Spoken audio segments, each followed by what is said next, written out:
नमस्कार दोस्तों, स्वागत है आपका मेरे YouTube channel learning is best में।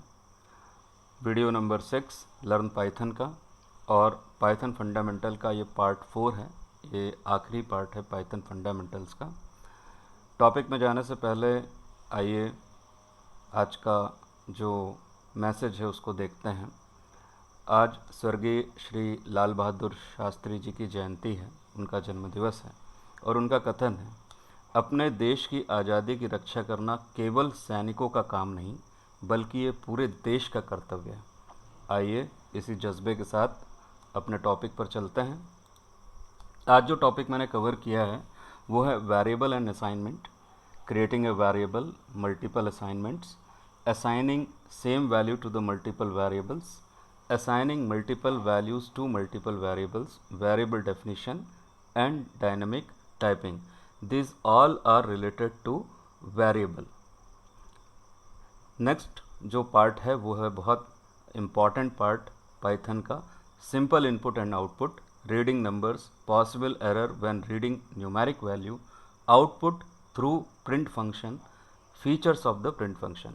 हो सकता है बच्चों कि ये वीडियो थोड़ा सा बड़ा हो सकता है, इसका टाइम थोड़ा ज़्यादा हो सकता है क्योंकि ज़्यादातर टॉपिक कवर किए हैं और इसको अपन आइडियली पर चेक भी करेंगे कि यह किस तरह से वर्क करेगा। आइए, variable and assignment. So named variable whose value can be used and processed during the program run are called variable. So this is the definition of the variable. It is a named label whose value can be used and processed during the program run are called variable. You can see here marks is equal to 99. So 99 यहाँ integer है और ये value assign की गई है mark नाम के variable में। तो मार्क एक नाम दिया हुआ है और ये नाम हम वही रूल एप्लीकेबल करेंगे जो हम आइडेंटिफायर को देने के लिए करते हैं। Student is equal to Kapil, यहाँ पर कपिल एक स्ट्रिंग है जो स्टूडेंट नाम के वेरिएबल के अंदर असाइन है। एज इज इक्वल टू 16, यहाँ पर एज एक वेरिएबल है जिसमें वैल्यू असाइन की गई है 16, वो भी एक इंटीजर है। ठीक इसी तरह percent is equal to 95.5, that is also variable which percent variable which have a value, floating value. Roll number is equal to S101, S stand for student, तो ये string है जो roll number के अंदर assign हुआ है। So how to create a variable? Now you can see the Python variable are created by assigning values of desired type to them, creating a numeric variable, assign a numeric value to the variable name. If you want to create the string variable, assign a string value to the variable name and so on. So this is the way we can assign or we can say we can create a variable. Then you can see here there is a option multiple assignment. So Python is very versatile with assignments. Number one, assignment same value to the multiple variable. We can assign the same value to the multiple variable in the single statement. जैसे यहाँ लिखा हुआ है a is equal to b is equal to c is equal to 10. तो the value 10 is assigned actually all the three variable name A, B and C. Second one, assignment multiple values to multiple variable. तो अभी ऊपर वाले में हमने एक value ही assign की थी मल्टीपल वेरिएबल में, यहाँ सेकंड वाले में हम असाइन कर रहे हैं मल्टीपल वैल्यूज मल्टीपल वेरिएबल्स में. So we can assign the multiple values to multiple variable. यहाँ लिखा है अपन ने A, B, C. यहाँ कॉमा है पंक्चुएटर, है ना, सेपरेटर की तरह यूज हुआ है. A, B, C is equal to 10, 20 and 30. अब ये असाइनमेंट कैसे होगा? तो ऐसा नहीं होगा कि C इज इक्वल टू 10 होगा, B इज इक्वल टू 20 होगा और A इज इक्वल टू 30 होगा. जैसा सीक्वेंस लिखा हुआ है उसी सीक्वेंस में असाइनमेंट होगा. तो सबसे पहले लिखा है A, तो A इज इक्वल टू 10 होगा. देन B, तो B इज इक्वल टू 20 होगा. C इज इक्वल टू 30 होगा. तो assignment it assign order wise, जिस तरह ऑर्डर में लिखा जाएगा उसी ऑर्डर में असाइन होगा. मैंने कहा था कि इसको हम आइडियली पर चेक भी करेंगे. आइए अब इसको आइडियली इंटरप्रेटर पर चेक करते हैं. तो जो टॉपिक अपन ने पढ़ा variable and assignment, let's check with the Python IDLE. Python IDLE मैंने ओपन कर लिया है, शेल ओपन कर लिया है. मैंने कहा था कि असाइनमेंट वेरिएबल को क्रिएट करना बहुत ईजी है. जस्ट राइट द नेम, जैसे मैंने कहा mark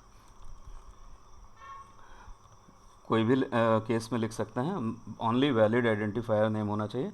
so mark is equal to मैंने कहा 98, तो ये असाइन हो गया। अब अगर मैं मार्क लिख कर एंटर करता हूँ तो ये आपको दिखाएगा कि इसकी वैल्यू है इंटीजर वैल्यू। मैंने कहा नेम, तो नेम इज इक्वल टू मैंने कहा कपिल, और ये मैंने कोटेशन में दिया है तो ये स्ट्रिंग है, ठीक है। अगर मुझे फ्लोट वैल्यू लेनी है, that I taken a variable P R stand for the percent, is equal to 97.5 ले लेता हूँ, चलो 97.5, और ये असाइन हो गया PER। Name assign as a integer, तो स्ट्रिंग। तो इस तरह से हम वेरिएबल को बहुत ही आसानी से क्रिएट कर सकते हैं और असाइन कर सकते हैं। दूसरा मल्टीपल असाइनमेंट मैंने बताया था, तो मैंने कहा था कि मल्टीपल वैल्यूज़ को असाइन किया जा सकता है। तो अगर मल्टीपल वैल्यू वेरिएबल असाइन करना है सेम वैल्यू के साथ में, तो बहुत आसान है। a is equal to B is equal to C is equal to मैंने लिखा 10, तो सभी में 10 असाइन हो जाएगा। a में भी 10 असाइन होगा, b में भी 10 असाइन होगा, c में भी 10 असाइन होगा। देख लेते हैं, a की वैल्यू 10 है, b की वैल्यू 10 है, और c की वैल्यू भी हमारी 10 है। अब multiple variable assign with multiple values, तो उसके लिए मैंने बताया था we have to use the comma here. यहाँ कॉमा हम लगाएंगे, इक्वल लिखेंगे, then what value you want to assign in a variable, वो भी आप कॉमा लगा के लिख दीजिए, कॉमा 20, कॉमा 30। तो जितने वेरिएबल आप कॉमा के साथ लगा के लिख रहे हैं उतनी ही वैल्यू आपको लिखनी है। ये वैल्यू किसी भी तरह की हो सकती हैं, इंटीजर हो सकती है, फ्लोट हो सकती है, स्ट्रिंग हो सकती है, आपकी मर्जी है ना। असाइनमेंट मल्टीपल हो सकता है। तो अब आप देखें यहाँ पर अगर हम कहें कि what is the values of A, B and C, यहाँ मैंने प्रिंट स्टेटमेंट यूज़ किया है। आप देख सकते हो A में असाइन हुआ है 10, B में 20, C में 30। ऐसे भी चेक कर सकते हैं, A में 10, B में 20, C में 30। So this is the multiple assignment. चलिए आगे बढ़ते हैं अपने नेक्स्ट टॉपिक पे।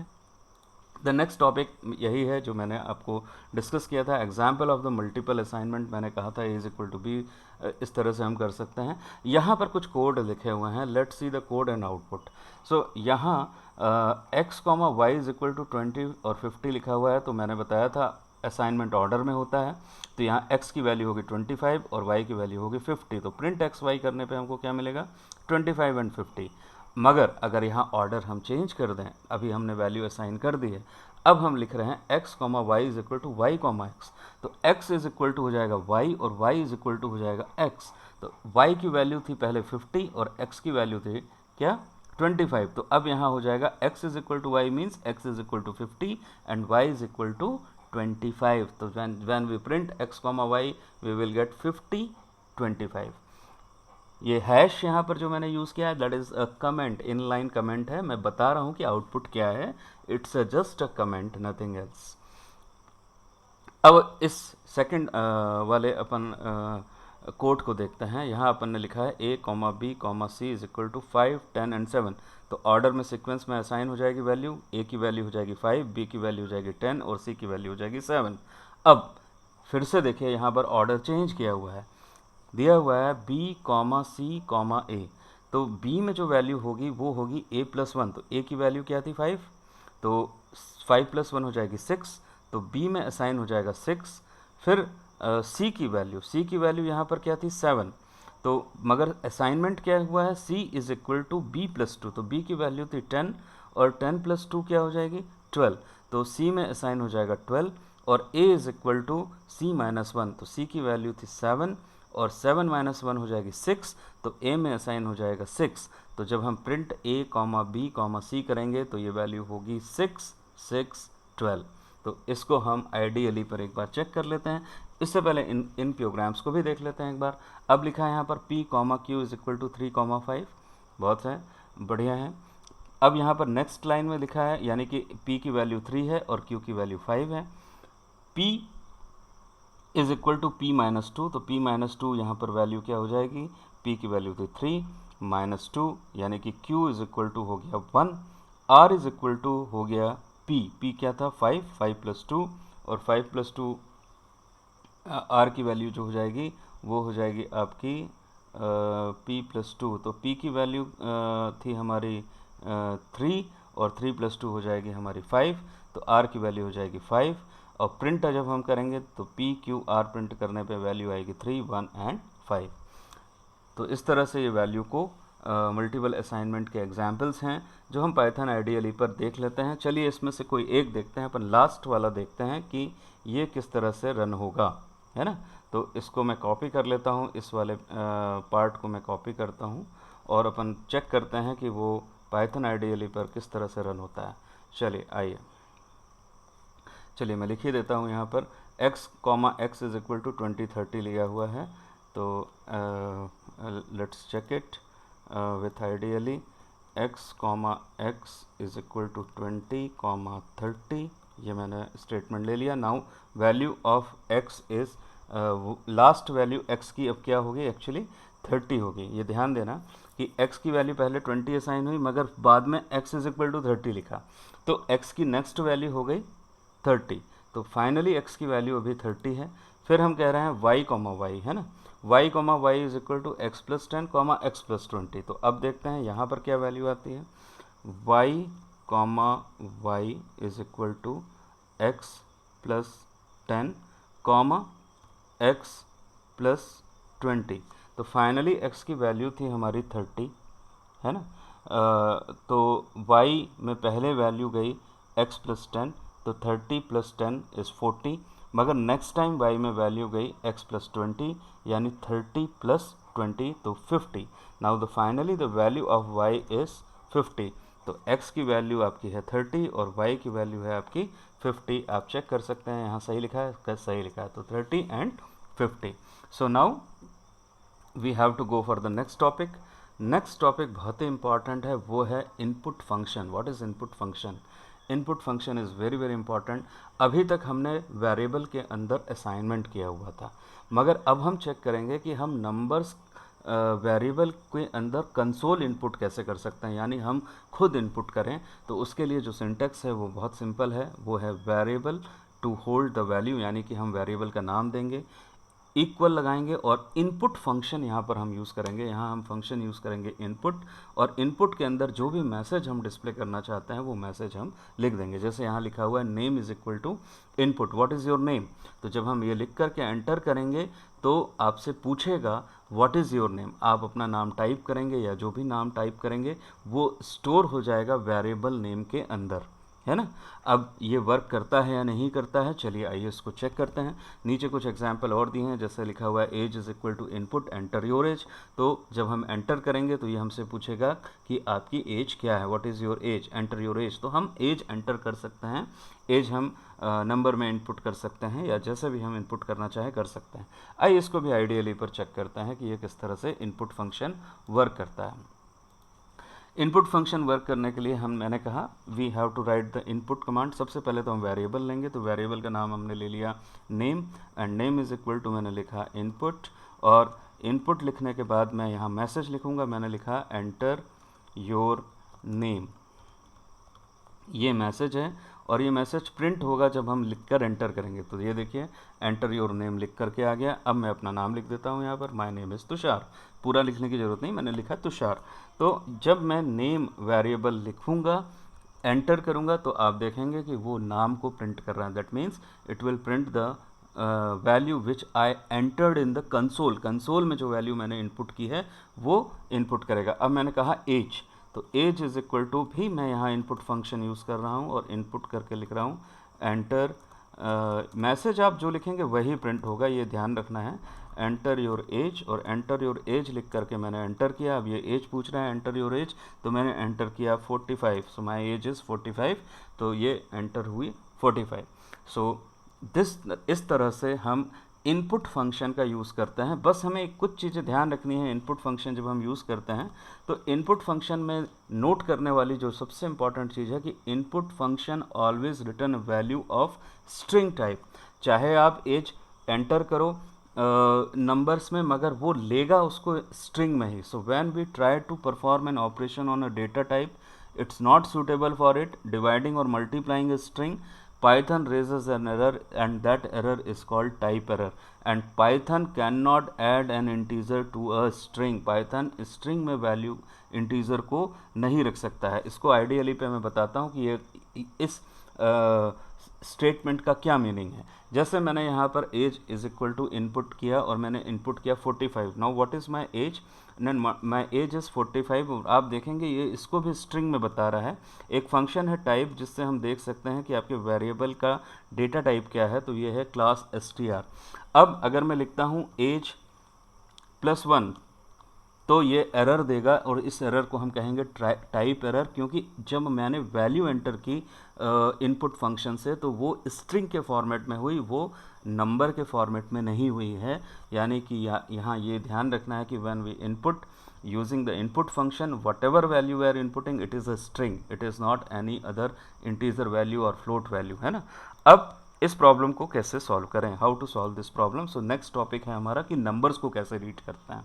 तो नंबर्स को रीड करने के लिए let's see how to input the numbers in the Python. The function input function returns the entered value in a string type only. Then how the input numbers in the Python offers the two functions int and float and to be used with the input function. It convert the value received through the input into int and float. So how, तो syntax is very simple, variable name is equal to, यहाँ पर function हमको use करना है int, bracket लगाएंगे, उसके अंदर हम इनपुट फंक्शन यूज़ करेंगे और whatever the message we want to give that we can give. Similar way अगर हमें फ्लोट इनपुट करना है तो यहाँ हम फ्लोट फंक्शन यूज़ करेंगे, ब्रैकेट लगाएंगे, इनपुट फंक्शन यूज़ करेंगे और उसके अंदर हम मैसेज देंगे। जैसे यहाँ पर देखिए, अब अगर अपन को वैल्यू जो है वो फ्लोट में देनी है तो हम देंगे marks is equal to float input enter the marks. Enter mark करने पर हम यहाँ पर फ्लोट में वैल्यू जब हम देंगे टाइप मार्क करेंगे तो वो हमें बताएगा कि ये फ्लोट वैल्यू। सिमिलर वे मैंने कहा एज, तो एज अगर हमें नंबर्स में देना है तो age is equal to int input what is your age, age हम लिखेंगे, इनपुट करेंगे कंसोल पर और टाइप लिखकर एज लिखेंगे तो वो हमें बताएगा इंटीजर वैल्यू है। So function int around input convert the read value into integer type and function float function around input function convert the read value into the float type. आइए इसको ideally पर check करते हैं। अब मैंने कहा था यहाँ पर जो प्रॉब्लम आ रही थी टाइप एरर एज के साथ में, अब मैं फिर से एज फंक्शन को डिफाइन कर लेता हूँ वेरिएबल को, और मैं यहाँ ले लेता हूँ इंट। मैंने फंक्शन यूज़ किया इंट, फंक्शन हमेशा पैरेंथेसिस के साथ इनक्लोज्ड रहेगा। इसके अंदर मैंने इनपुट फंक्शन यूज़ किया है, इंटीजर फंक्शन के अंदर मैंने इनपुट फंक्शन लिखा है और यहाँ पर मैं मैसेज टाइप कर देता हूँ एंटर योर एज। अब चूंकि मैंने दो पैरेंथेसिस ओपन किए थे तो मैं दो पैरेंथेसिस क्लोज भी करूंगा, ये हमें ध्यान रखना है specially when we are using the Python programs. अब जैसे ही लिखकर एंटर करेंगे ये पूछेगा एंटर योर एज, तो मैंने लिखा 10, सॉरी मैंने लिखा 45। So now I can tell you age लिखकर एंटर करने पर अब आप देखिए कोटेशन, पहले क्या आ रहा था, ये कोटेशन मार्क में 45 दिखा रहा था, अब ये नहीं दिखा रहा है। चलो ये इंटीजर टाइप है या नहीं ये हम चेक भी कर लेते हैं टाइप फंक्शन से। टाइप फंक्शन के अंदर वेरिएबल का नाम दे दिया, अब ये बता रहा है क्लास इंट, दैट मीन्स अब एज जो है इसमें हम कोई वैल्यू ऐड कर सकते हैं। जैसे देखिए एज +1, अब ये एरर नहीं देगा, अब ये कह रहा है 46, क्योंकि 45 + 1 इज़ 46। तो ये फंक्शन इंटीजर फंक्शन है। अगर सिमिलर वे अगर हम किसी फ्लोट वैल्यू को इंसर्ट करना चाहते हैं, जैसे PER percent is equal to, यहाँ हम लिखेंगे फ्लोट, तो फंक्शन नेम है फ्लोट, ब्रैकेट लगाया, यहाँ पर हम लिखेंगे इनपुट, इनपुट तो लिखना ही है क्योंकि कंसोल पर करना है, देन एंटर परसेंटेज, तो enter percentage is just a message, लिखकर एंटर किया, यहाँ पर एक ब्रैकेट छूट गया है, मैंने ब्रैकेट एंटर किया, ब्रैकेट लगाया तो वो करेक्ट हो गया है। तो फ्लोट फंक्शन के अंदर इनपुट फंक्शन एंटर परसेंटेज, अब मैं परसेंटेज दे रहा हूँ 75.9, एंटर किया, एंटर हो गया। अब PER को आप देखेंगे, देखिए ये अब आपको फ्लोटिंग नंबर में बता रहा है, कहीं पर भी कोटेशन मार्क नहीं है ना। चलिए इसका टाइप भी देख लेते हैं, टाइप PER क्लास फ्लोट, तो इस तरह से ये शो हो रहा है। आइए अपने टॉपिक पर चलते हैं। सो नेक्स्ट जो टॉपिक है वो है possible error when reading the numeric values, है ना। सो क्या पॉसिबल एरर हो सकती हैं, जैसे इसमें जो एग्जांपल है वो लिखा है int input enter your as and PER float enter your percentage. While inputting the integer value using int and input, make sure the value being entered must be integer type compatible। हमने अगर यहाँ लिख दिया 16, तो अभी तो हम integer input कर रहे थे, अब मैंने लिख दिया 16, then it will definitely give the error. Similar way, if we are inputting the integer value and we are entering the float value, then also it will give the error। so error नहीं देगा, that means it is not compate, error देगा, 100% error देगा, है ना। so ये हमें ध्यान रखना है, while inputting the float value also the float and input make sure the value to be entered it must be float type compatible. अभी इंटीजर टाइप कंपेटेबल होना चाहिए था, यहाँ फ्लोट टाइप कंपेटेबल है। अब हम परसेंटेज इंटर कर रहे थे तो 75% हम नहीं लिखेंगे, we have to write only 75, तो वो ऑटोमेटिकली फ्लोट में कन्वर्ट कर लेगा। फिर दो बार डॉट परसेंट 75.7.0 इस तरह से हम नहीं लिखेंगे, it must be a float compatible value.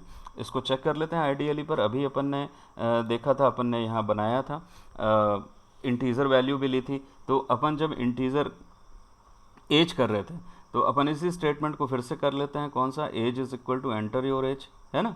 और देखते हैं ये किस तरह से वर्क करता है। अब एंटर एज में लिख रहा हूँ, अब ये कह रहा है कि हमको इंटर करना था क्या, इंटीजर, मगर मैं अब यहाँ पर लिख रहा हूँ 40, ठीक है, और लिखकर एंटर कर दिया, तो ये एरर देगा। क्यों एरर, क्योंकि हमने स्ट्रिंग में मैंने यहाँ पे वैल्यू को लिखी है, तो it should be a integer type. ऐसा नहीं है कि हम कुछ भी लिख दें और ये आ जाएगा। तो अब अगर हम लिखकर एंटर करते हैं, then it must be a integer value. जैसे मैंने अब लिखा 45, then it will show me the age is 45। Similar way float के लिए है, तो फ्लोट के लिए अपन ने परसेंटेज लिखा था, चलिए ये लिख करके एंटर करते हैं। एंटर परसेंटेज पूछ रहा है, अब मैंने कहा 75.5 और फिर मैंने साइन लगा दिया परसेंट का, then also it will give the error, क्योंकि ये फ्लोट कंपेटेबल नहीं है। हम इस तरह से फ्लोट वैल्यूज़ को नहीं देते हैं। फ्लोट वैल्यू देने का तरीका क्या है, फ्लोट वैल्यू देने का सिंपल तरीका है, आप वैल्यू को पॉइंट में लिख दीजिए। तो मैंने लिखा अगर 75.5, then it will accept it. अब मैं PR लिख कर एंटर करता हूँ, तो आप देखेंगे वो वैल्यू दिखाई दे रही है। मगर अगर मैंने फिर से इस स्टेटमेंट को रन किया, फिर से ये मुझसे एंटर परसेंटेज पूछ रहा हूँ, अब मैं यहाँ पर कुछ अलग ही तरह से दे देता हूँ।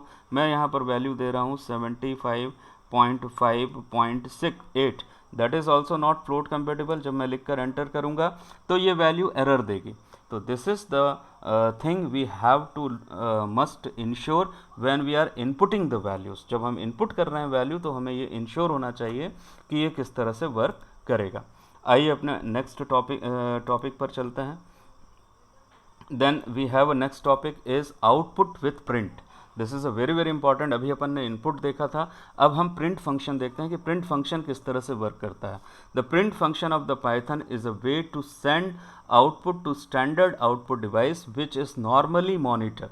नॉर्मली मॉनिटर पर प्रिंट हमको करके दिखाई देता है, या हम ये कह सकते हैं कि मैसेज हमको मॉनिटर पर दिखता है जब हम प्रिंट फंक्शन यूज़ करते हैं। प्रिंट के साथ यहाँ पर जो सिंटेक्स लिखा हुआ है वो ध्यान दीजिए। सिंटेक्स क्या होता है, एक फॉर्मेट होता है कि फंक्शन को किस तरह से यूज़ करना है। तो एस्ट्रिक ऑब्जेक्ट कॉमा SEP यहाँ पर एक आर्ग्यूमेंट है जो हम यूज़ करते हैं। इसके साथ में SEP is equal to space दिया है, और separator string end is equal to /n और एंड स्ट्रिंग, ये ऑप्शनल है प्रिंट के साथ में। तो अब यहाँ पर हम देखते हैं कि प्रिंट फंक्शन किस तरह से काम करता है। एग्जाम्पल देखेंगे, यहाँ थोड़ा सा मिस्टेक है, प्रिंट हेलो के बाद मैंने ब्रैकेट नहीं लगाया, we should write the bracket, parenthesis close होना जरूरी है। तो ये एरर देगा प्रिंट हेलो %, क्योंकि इसमें पैरेंथेसिस को क्लोज नहीं किया गया। मगर print 17.5 exactly it will print 17.5। then print 3.14 multiply r that will also print the expression.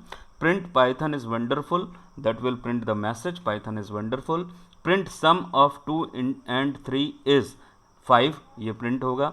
अब यहाँ पर a is equal to 25 अगर हमने वेरिएबल असाइनमेंट किया है। Print square of A is 25, यहाँ पर कैपिटल ए है, sorry, capital A is 25 is a into two, तो एक 25 का स्क्वायर प्रिंट होगा। तो इस तरह से ये एग्जाम्पल्स हैं, इनको हम चेक कर लेते हैं आइडियली पर कि ये किस तरह से वर्क करेगा प्रिंट फंक्शन। प्रिंट फंक्शन बहुत ही वर्सेटाइल है। मैंने कहा अगर हम सिंपल प्रिंट लिखते हैं और इसके अंदर मैंने कहा hello, hello is nothing, it's a message, तो मैंने प्रिंट कर दिया, तो ये मैसेज प्रिंट होगा। सिमिलर पहले वाला जो मैंने कहा था कि अगर हम पैरेंथेसिस नहीं लगाएंगे तो ये हमसे बार बार पूछेगा, जब तक हम पैरेंथेसिस क्लोज नहीं करेंगे ये फंक्शन वर्क नहीं करेगा। देन प्रिंट के साथ हम कोई भी नंबर भी प्रिंट कर सकते हैं। सिंपल अगर मैंने नंबर प्रिंट किया है तो ये नंबर इंटीजर फॉर्मेट में ही प्रिंट होगा, जो वैल्यू हमने ली है वही प्रिंट होगी। प्रिंट अगर मैंने कोई फ्लोट वैल्यू दी है तो फ्लोट वैल्यू प्रिंट हो जाएगी, ये फ्लोट प्रिंट हो गया, है ना। एक्सप्रेशन अगर कोई दिया हुआ है, मैंने एक्सप्रेशन का मतलब क्या होता है, मैंने कहा कि वैल्यू जो मैंने कोई भी जैसे 5 + 6, तो अब ये 4 + 6 जो है वो 10 प्रिंट होगा, तो 10 प्रिंट हो गया। ए इज इक्वल टू मैंने असाइन किया 25, ठीक है, और मैंने लिखा print A exponent 2, exponent is the operator here जो a की पावर 2 प्रिंट करेगा, तो a की पावर 2 यानी 25 की पावर 2 प्रिंट की 625। तो इस तरह से प्रिंट ऑप्शन वर्सेटाइल होता है। इसको हम मैसेज के साथ भी प्रिंट कर सकते थे, इस तरह से लिख सकते थे प्रिंट, है ना, और स्क्वायर ऑफ a, यहाँ कॉमा लगा दिया a, now value of 25 a, अब is comma again what is the value, we have to write a exponent 2। तो अब आप देखोगे कि ये थोड़ा अलग तरह से प्रिंट होगा, ये होगा स्क्वायर ऑफ 25 इज 625। तो print is very very versatile, जब भी आप मैसेज के साथ यहाँ पर देंगे आप वो प्रिंट के ऊपर आपको दिखाई देगा। चलिए इसी टॉपिक में थोड़ा सा और है कि features of the print functions क्या क्या हैं, अपन चेक करते हैं। With print the object item that we give must be convertible to string type, जो भी ऑब्जेक्ट हम देंगे वो कन्वर्टेबल हो जाएगा स्ट्रिंग टाइप में, यानी कि स्क्रीन पर जब वो हमें दिखाई देगा तो वो स्ट्रिंग टाइप रहेगा, ये हमें ध्यान रखना है। With print function it insert the space between automatically because the default value of SCP argument is space, तो डिफ़ॉल्ट वैल्यू ऑफ SCP यानी सेप का जो वैल्यू है वो स्पेस है। अब इस फंक्शन को इसका मतलब क्या है, इसको हम आइडियली पर चेक कर लेते हैं कि SCP किस तरह से वर्क करता है। SCP के लिए मैंने जिस तरह से लिखा प्रिंट, है ना, अब मैंने लिखा डबल कोटेशन के अंदर my, double quotation close, name, double quotation name, double quotation comma, फिर डबल कोटेशन एस कॉमा, फिर मैं अपना नाम लिख देता हूँ, माय नेम इज़ तुषार। अब यहाँ जो मैंने सेपरेटर यूज़ किया है इसका ऑटोमेटिकली SCP आर्गुमेंट जो है वो स्पेस है, तो ये my space name space is Tushar, ये मैं एक लाइन में भी लिख सकता था स्पेस दे करके, मगर अगर मैं कॉमा लगा के दिख रहा हूँ तो कॉमा इस सेपरेटर की तरफ वर्क करता है। अब इसी आर्गुमेंट को मैं थोड़ा सा चेंज कर देता हूँ, मैं यहाँ पर एक आर्गुमेंट ले लेता हूँ SCP इज इक्वल टू, और मैंने यहाँ पे SCP के साथ लगाया 3 डॉट। अब आप देखोगे फ़र्क, my dot dot dot separator लग गया, यहाँ पर SCP लग गया, फिर dot dot dot name dot dot dot is dot dot dot Tushar. तो यहाँ पर सेपरेटर जो भी आप लगा दोगे वो यूज़ हो जाएगा और प्रिंट पर दिखाई देगा, तो it's nothing, it's a SCP argument.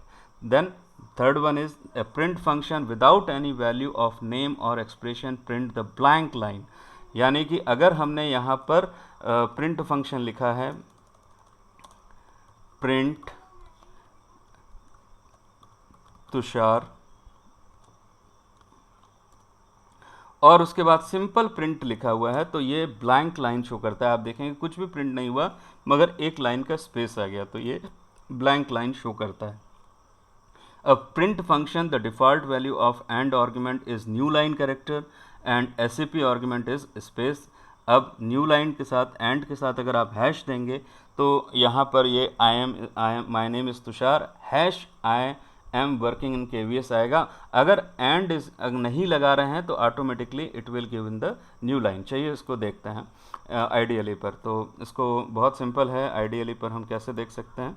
मैंने लिखा यहाँ पर प्रिंट, अब मैं आपको इसको समझा देता हूँ कि ये किस तरह से वर्क करेगा। मैंने लिखा यहाँ पर तुषार और लिखकर एंटर कर दिया, फिर मैंने लिखा प्रिंट, फिर मैंने इसको हम आइडियली पर नहीं चेक कर सकते, इसको हमको स्क्रिप्ट मोड पे चेक करना पड़ेगा। तो आइए स्क्रिप्ट मोड पर मैं एक सिंपल एग्जाम्पल फाइल अपनी ओपन कर लेता हूँ, है ना। तो यहाँ पर मैं ये ले लेता हूँ, चलिए, और एक फ़ाइल ओपन कर लेते हैं अपन। ये एरिया वाला जो एक प्रोग्राम मैंने बनाया है इसको अपन ओपन कर लेते हैं। चलिए, इस प्रोग्राम में मुझे यहाँ पर मैं इसको सारी की सारी इसको कमेंट बना देता हूँ। मैंने बताया था मल्टीपल लाइन कमेंट बनाने के लिए आपको क्या करना पड़ेगा, आपको लगाने पड़ेंगे 3 कोटेशन, और ये पूरा की पूरा मेरा जो है वो मल्टीपल लाइन कमेंट बन गया है।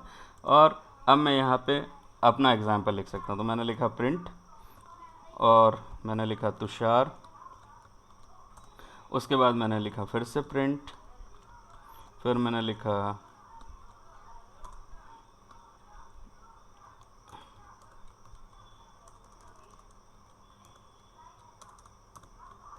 I am good. चलिए 2 लाइन लिखी है ना। अब मैंने कहा कि अगर ये दोनों लाइन के बाद मैंने कहीं पर भी end is equal to end argument नहीं लिखा हुआ है, यानी कि यहाँ पे मैंने ये जो END आर्ग्यूमेंट है इसका उपयोग नहीं किया है, तो क्या होगा, तो ऑटोमेटिकली ये दोनों लाइन जो है वो न्यू लाइन कैरेक्टर को एक्सेप्ट कर लेगी, यानी कि पहली लाइन पर तुषार प्रिंट होगा, दूसरी लाइन पर आई एम गुड प्रिंट होगा। चलो इसको रन करके देख लेते हैं। We have to save it and run it. मैंने रन किया इसको, इस मॉड्यूल को, टेस्ट लिखते हैं अपन। आप देखिएगा तुषार फिर आई एम गुड आया, है ना। अब मैं इसमें थोड़ा सा स्लाइड चेंज कर देता हूँ, आई एम चेंजिंग हियर, और मैं यहाँ लिख देता हूँ एंड इज इक्वल टू, और मैंने यहाँ लिख दिया just a character I return here hash. So मैंने ये हम कुछ भी लिख सकते हैं, मैं डॉलर भी लिख सकता हूँ, हैश की जगह पे डॉलर भी लिख सकता हूँ, मैंने हैश लिखा हुआ है। Now I can just run this program. अब मैं इस प्रोग्राम को रन करता हूँ और अब अपन इफेक्ट देखेंगे कि इसका इफेक्ट क्या आया हुआ है। तो इसका इफेक्ट आप देखिए, न्यू लाइन कैरेक्टर अब नहीं आया हुआ है, अब आया हुआ है पहली लाइन पर तुषार लिखा हुआ था, न्यू फिर एंड विथ हैश आ गया और आई एम गुड उसी के आगे से चालू हो गया।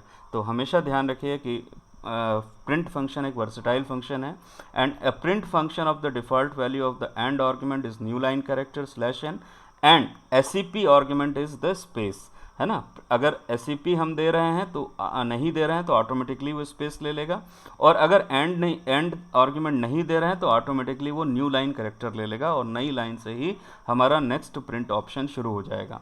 तो ये था आपका आज का टॉपिक, और ये पाइथन फंडामेंटल का लास्ट पार्ट था। आशा करता हूँ कि पाइथन फंडामेंटल के चारों वीडियो आप अच्छे से देखेंगे और पाइथन के जो बेसिक्स हैं उसको आप बहुत अच्छे से समझ गए होंगे। आगे अपन बहुत ही इंपॉर्टेंट टॉपिक को डिस्कस करेंगे पाइथन के। तो आज के लिए इतना ही। आशा करता हूँ कि आपको ये वीडियो पसंद आएगा। तो अगर आपने मेरे चैनल को सब्सक्राइब नहीं किया है तो subscribe my channel learning is best and press bell icon for further notification, ताकि आपको आगे आने वाले वीडियोस मिलते रहें। Thank you very much. Stay home, stay safe.